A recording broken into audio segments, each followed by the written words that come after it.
안녕하십니까 학생 여러분. 오늘은 제8장 학습과 지식에 대해서 말씀드리도록 하겠습니다.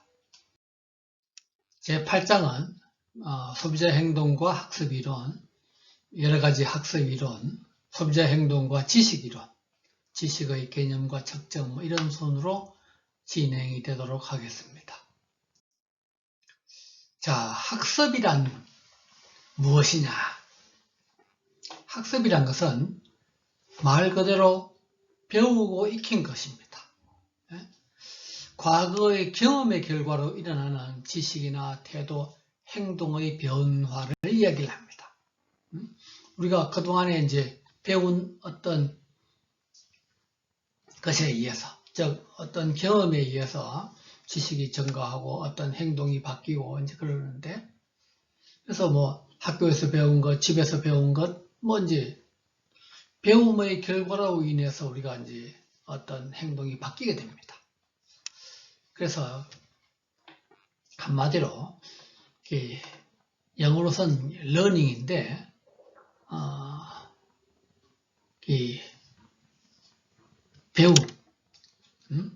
배우는 것이 되겠습니다. 그래서 학습은 그 인지적인 접근과 행동적인 접근이 있습니다. 즉 인지적인 학습, 뭐 행동적인 학습 또는 뭐 인지주의 학습, 행동주의 학습 이런 표현으로 쓰는데, 인지적 접근 방법은 학습이라는 것은 지식의 변화를 반영하는 것이다. 어떤 지식이 바뀜으로 인해서 이제 행동이 바뀌는 거죠.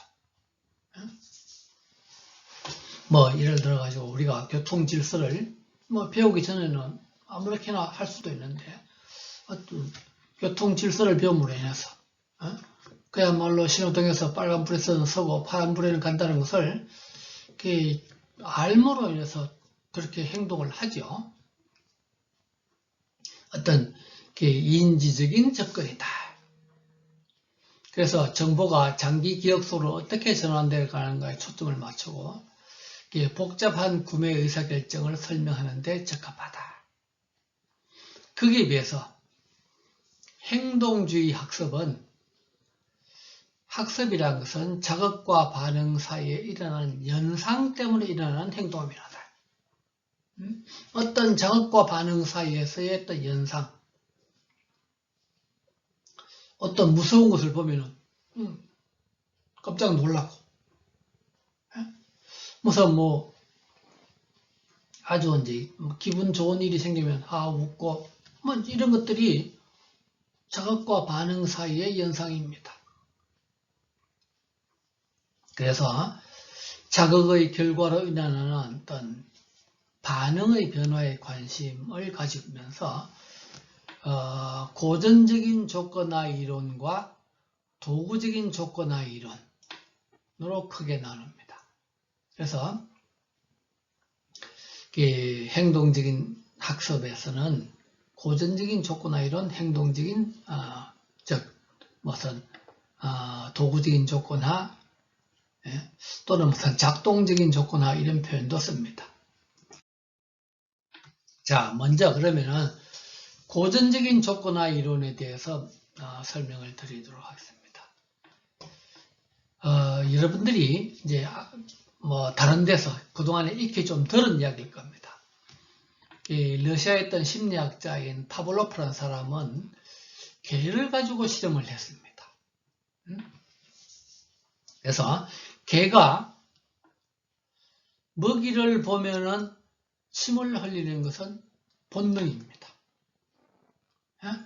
그래서 이런 본능적인 것을 우리가 무조건적인 자극과 무조건적인 반응이라고 이야기를 합니다. 거기에 비해서 우리가 이제 개가 종소리를 들으면 종소리하고 침을 흘리는 것과 아무 관계가 없습니다. 우리가 이제 그것이 이제 중립 자극인데, 이런 무조건적인 자극에다가 중립 자극을 플러스 시켜서 계속 들려주면은 그것이 조건화되어서 이 종소리가 중립 자극에서 조건 자극이 됩니다. 그러면은 종소리에도 침을 흘린다. 종소리를 듣고도. 우리가 즐거운 음악을 들으면 기분이 좋습니다. 무조건적인 자극과 무조건적인 반응의 관계입니다. 그런데 이 즐거운 음악에 어떤 제품을 보여주면은 연결시켜서 자꾸 보여주면은 이것이 조건화되어서 그 제품을 보면은 즐거운 음악이 연상되고 기분이 좋아진다.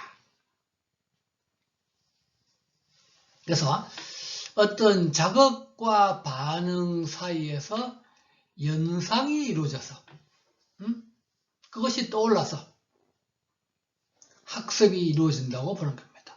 즉 먹이를 줄 때마다 종을 치면은 저 개가 우리 주인은 먹이를 줄 때는 종을 치는구나 학습을 하게 되는 거죠. 즉 종소리를 들으면 먹이가 연상되는 겁니다. 그래서 먹이를 줄 줄 알고 침심해서 침을 흘리는 건데, 그래서 우리가 이제 보통 어떤 뭐 맥주라든지 콜라 광고 이런 것들을 보면 아주 기분 좋은 상황, 즐겁게 노는 상황에서 또 그런 제품을 보여줍니다. 이제 그러면은 특히 이제 거기 내가 좋아하는 모델이라도 나오면은 이제 연상이 되어서 그 다음에 그런 상황이 되면은 그 제품을 구매하게 되는 거죠.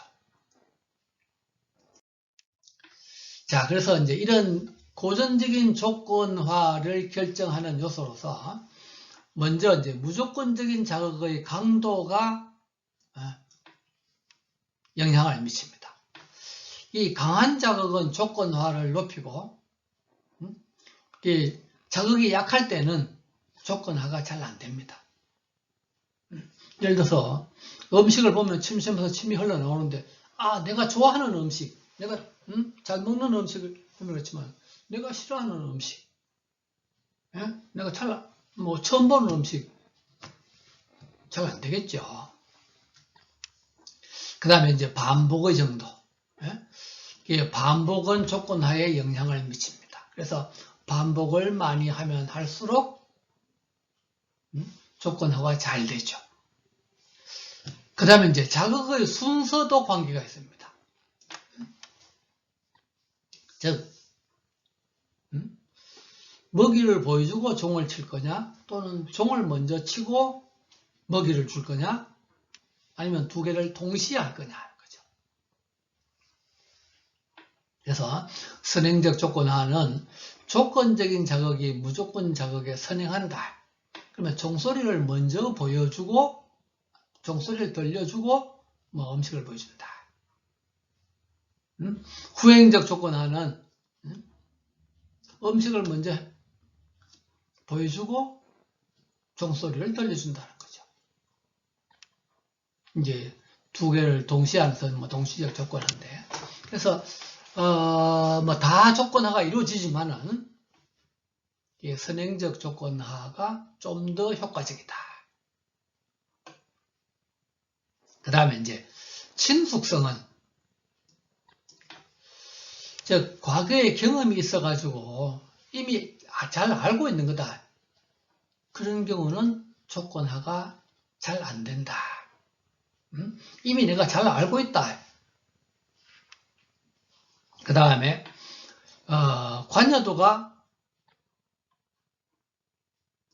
높으면은 조건화가 잘 안 됩니다. 관여도가 낮을 때 조건화가 잘 이루어지죠. 그래서 이런 것들이 이제 고전적 조건화를 이루는데 이제 영향을 미치는데, 자, 우리가 이제 조건적인 자극이 더 이상 조건적인 반응을 일으키지 못할 때, 즉 주인이 어떤 먹이를 줄 때마다 어떤 종을 쳐서 종을 종소리를 듣고는 먹이를 주는 모이다 하고 이제 조건화가 이루어졌죠. 그런데 이제 어느 날 종소리를 들었는데 먹이를 안 준단 말이에요. 먹이를 줄 줄 알고 침이 쫙 흘렀는데, 그런데 이제 이것이 한 번은 과거에 학습한 것이 있으니까 한두 번은 조건화가 되지만은 이제 두 번, 세 번, 네 번 자꾸 종소리는 들리는데 먹이가 없으면 어떻게 돼요? 이 조건적인 자극과 무조건적 자극의 관계가 깨어진다는 거죠.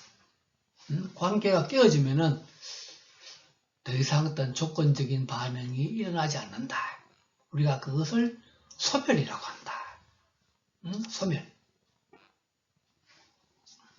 더 이상 이제 종을 쳐도 먹이를 주는 것을 모른다는 거죠.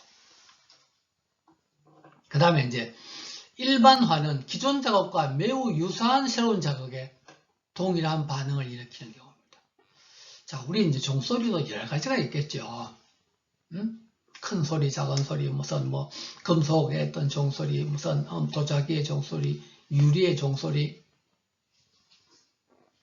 그러면 제일 처음에 조건화가 이루어진 것은 금속의 쇠로 된 종소리의 반응을 일으켰는데, 그 소리와 유사한 무슨 도자기로 된 종소리, 무슨 유리로 된 종소리에도 동일한 반응을 일으킨다면 우리가 이제 이런 것을 일반화라고 합니다.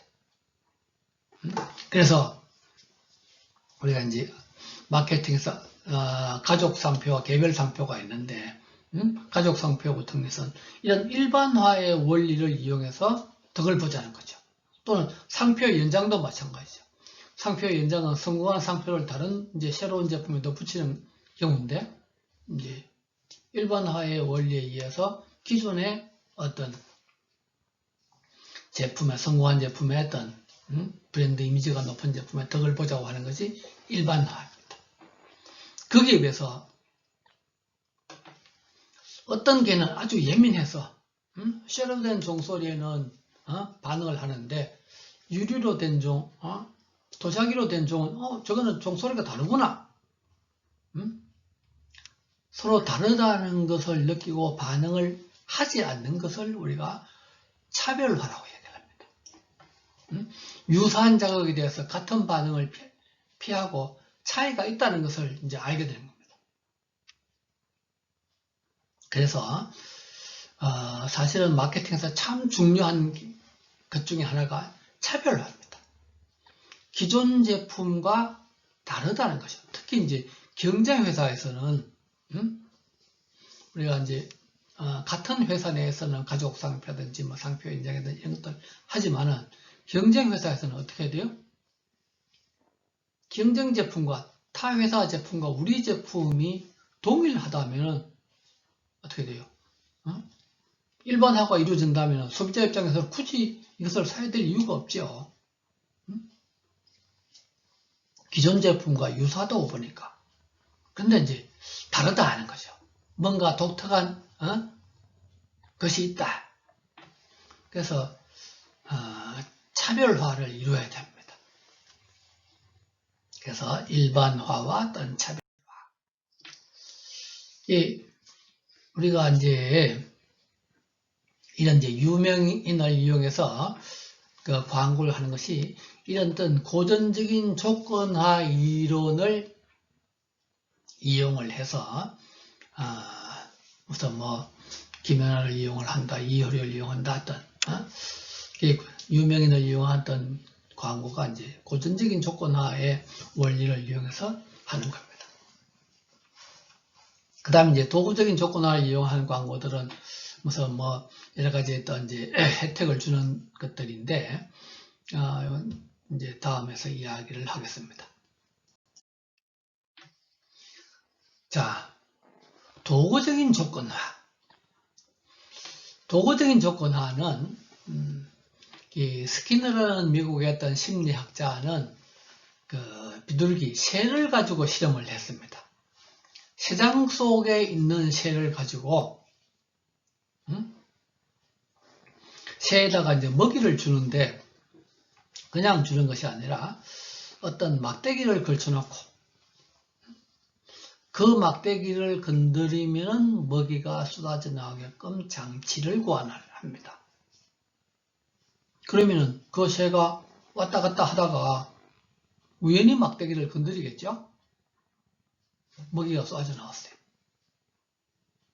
근데 제일 처음에는 우연에 의해서 막대기를 건드리지만 그것이 2번, 3번 반복이 되면 어떻게 돼요?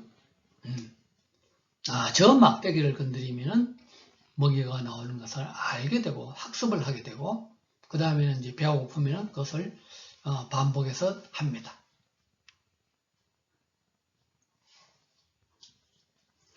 그런데 이제 반대로 그 세상 전체가 이제 약한 전류가 흐릅니다. 이제 다른데 건드리면은 전류가 흐르는데 어떤 걸쳐놓은 막대기를 건드리면은 전류가 안 흐도록 장치를 고안합니다. 마찬가지로 처음에는 우연한 일치로 건드리지만은 그 다음에는 그것을 학습하게 되고 그 다음에는 그것을 반복해서 하게 됩니다. 반복해서 이제 건드려서 전류가 안 흐도록 합니다. 그 다음에 이제 이번에는 반대로 새장 속에 막대기를 건드리면 전류가 흐르도록 하는 겁니다. 그냥은 이제 전류가 안 흐르는데 막대기를 건드리면 전류가 흐르도록 합니다. 그러면 제일 처음에는 우연의 일치로 건드리지만은 약한 전류가 흐르면서 깜짝 놀랍니다. 그러면 어떻게 돼요? 그 다음에는 절대 그 막대기를 건드리지 않겠죠. 자, 도구적인 조건화는 행동의 결과가 다시 수행되는 행동에 빈도나 확률에 영향을 미치는 것에 관심을 가집니다. 그래서 어떤 보상과 처벌에 의해서 행동의 변화가 일어나는 것인데, 자, 우리가 이제 제일 처음에 막대기를 건드리면은 먹이가 쏟아져 나온다. 그래서 이제 그 막대기를 계속 건드리죠. 우리가 강화라는 것은 이제 그 행동을 반복하는 것을 이야기를 합니다. 그래서 긍정적 강화는 그런 어떤 긍정적인 보상이 나와서 그 행동을 반복하는 겁니다. 강화가 일어나는 거죠. 그 다음에 이제 전류가 흐르는데 막대기를 건드리면 전류가 안 흐른다.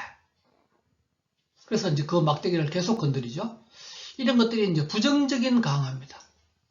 부정적인 것들이 일어나는데 그것을 이제 반복하는 거죠. 그래서 이런 것들은 이제 보상에 의해서 그런 행동을 반복을 하게 되는 것이고, 반대로 이제 막대기를 건드리면 전류가 흐른다. 그래서 그 다음에는 절대 그 막대기를 안 건드리는 거죠. 이게 이제 처벌입니다. 어떤 처벌에 의해서 그런 행동을 하지 않도록 하는 거죠. 자, 우리가 여러분들이 어릴 때 부모들이 심부름을 벌여서 심부름을 잘 하고 나면 어떻게 돼요? 우선 뭐 칭찬을 해주기도 합니다. 그러면 이제 칭찬도 어떻게 보면 보상이죠. 또는 이제 무슨 뭐 어린애들이 좋아할 정도의 어떤 돈을 준다, 무슨 사탕을 준다, 뭐 맛있는 먹을 것을 준다. 이게 전부 다 보상입니다. 요즘 초등학교에서는 거의 보상에 의해서 어떤 행동을 하도록 한다고 합니다. 반대로 우리가 심부름을 보냈는데 심부름을 잘못하면 어떻게 돼요? 야단을 맞죠. 더 나아가서 부모님이 매를 때립니다. 쳐버립니다. 그러면 이제 다음에는 그런 행동을 안 하도록 하겠죠. 저희들이 어릴 때에는 초등학교에서 교육을 시킬 때 이런 보상에 의한 교육보다는 칭찬도 물론 해주긴 하지만은 처벌에 의한 매를 때리고 뭘 하지 마라 어떤 그런 교육을 또 많이 했던 것으로 어떤 기억이 납니다. 자, 그래서 강화라는 것은 이제 그런 행동을 또 반복하게 되는데 보상을 주니까 긍정적 강화는 그야말로 어떤 긍정적인 결과가 어떤 제시되어서 그런 행동을 어떤 반복하게 되는 것을 이야기를 합니다. 부정적 강화는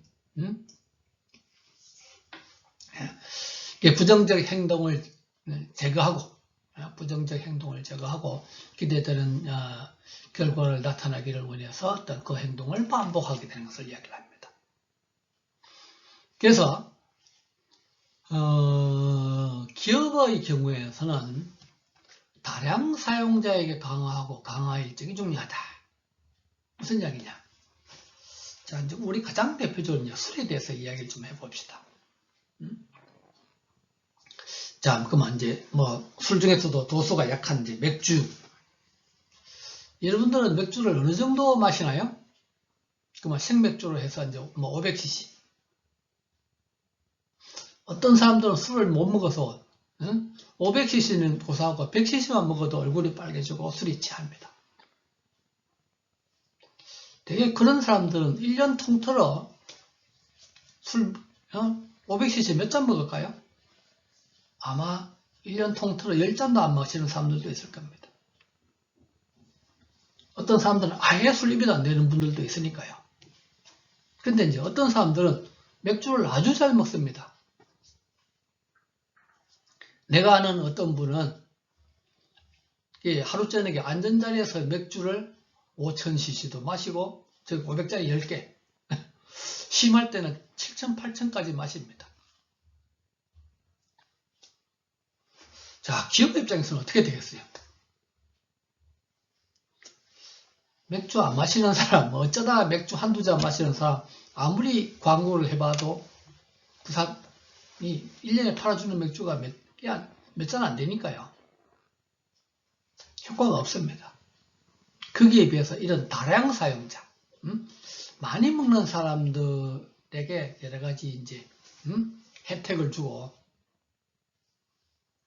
그 사람들이 이제 자기 회사 맥주를 많이 먹도록 하는 것이 아주 중요합니다. 그래서 다량 사용자, 맥주건 무슨 콜라도 마찬가지고 치킨이라든지 햄버거도 마찬가지요. 어떤 사람들은 햄버거 안 좋다고 패스트푸드라고 거의 1년에 한두 개도 안 사 먹습니다. 근데 이제 어떤 사람들은 햄버거 아주 좋아하고 하여튼 아주 잘 먹죠. 그러면 이제 그런 다량 사용자에게 보상을 주어서 반복하도록 하고 또 어떤 그 강화의 일정도 중요하다. 처벌은 이제 막대기를 누르면 전기 충격이 오기 때문에 그 막대기를 누르지 않는다. 그래서 어떤 자극에서 어떤 이제 부정적 결과가 발생하기 때문에 그러한 행동을 하지 않는 것을 이야기를 합니다. 그래서 사람들이 어떤 처벌이 따를 때에는 그런 행동을 하지 않는다. 반복 구매가 발생되지 않겠죠.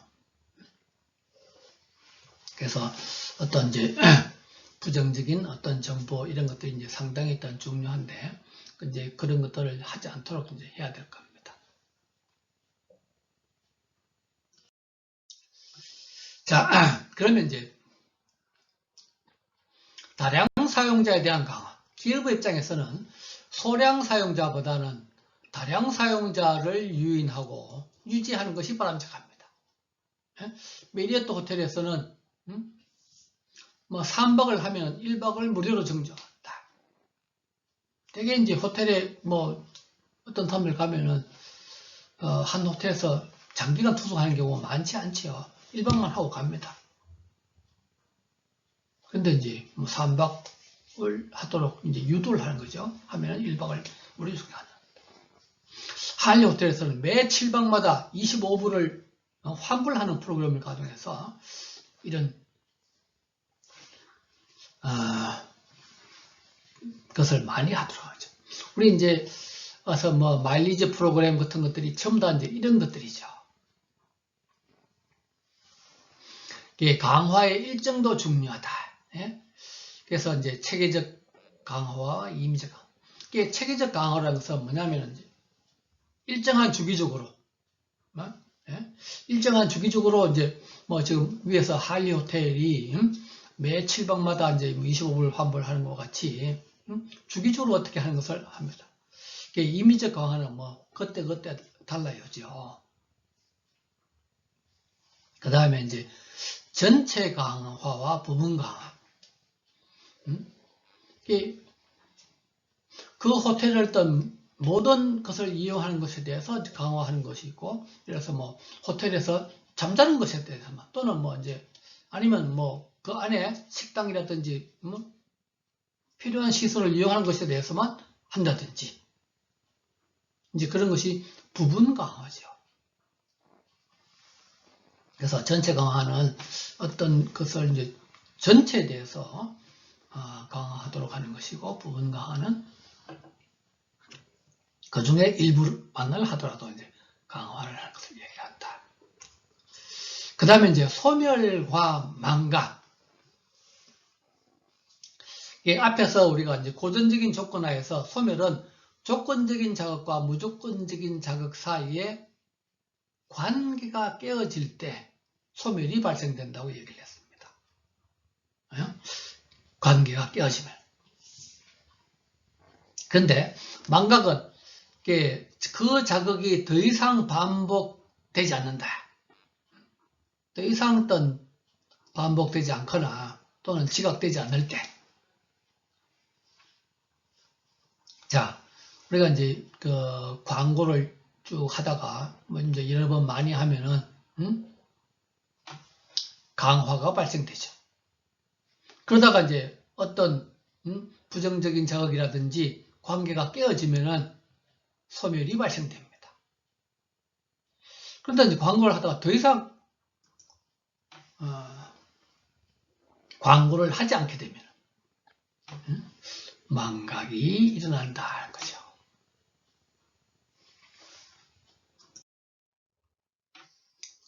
고전적인 조건화와 어떤 도구적인 조건화를 비교하면은 고전적인 조건화라는 것은 자극과 반응의 연결에 기초를 둔다. 자극과 반응을 단순히 연결, 갖다 붙인다는 거죠. 거기에 비해서 이제 도구적인 조건화는 보상이라든지 처벌이라든지 보상이나 어떤 처벌을 가져올 수 있는 어떤 적절한 반응을 발견함으로써 학습이 이루어진다는 거죠.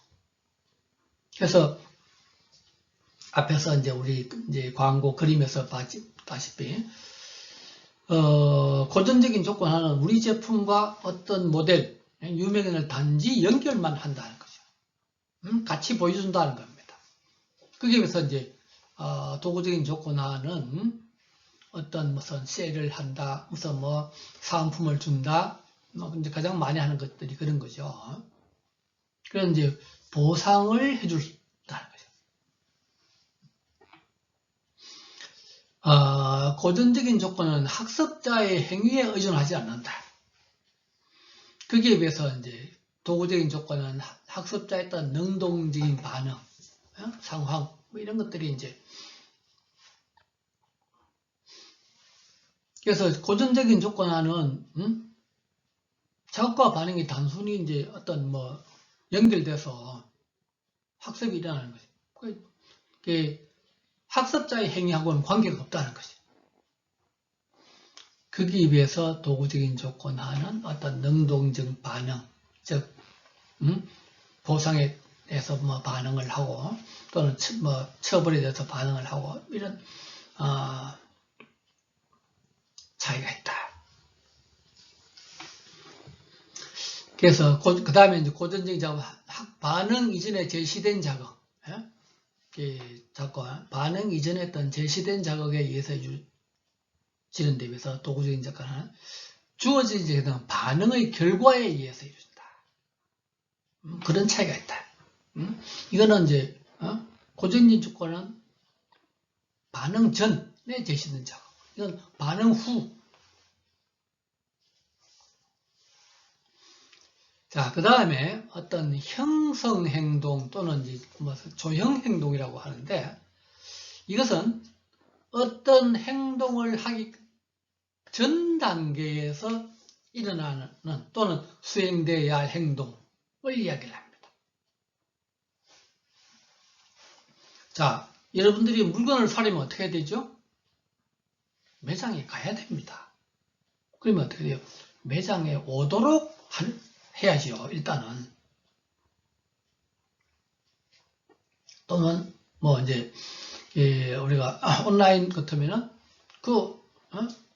온라인 쇼핑몰에 들어오도록 만들어야 됩니다.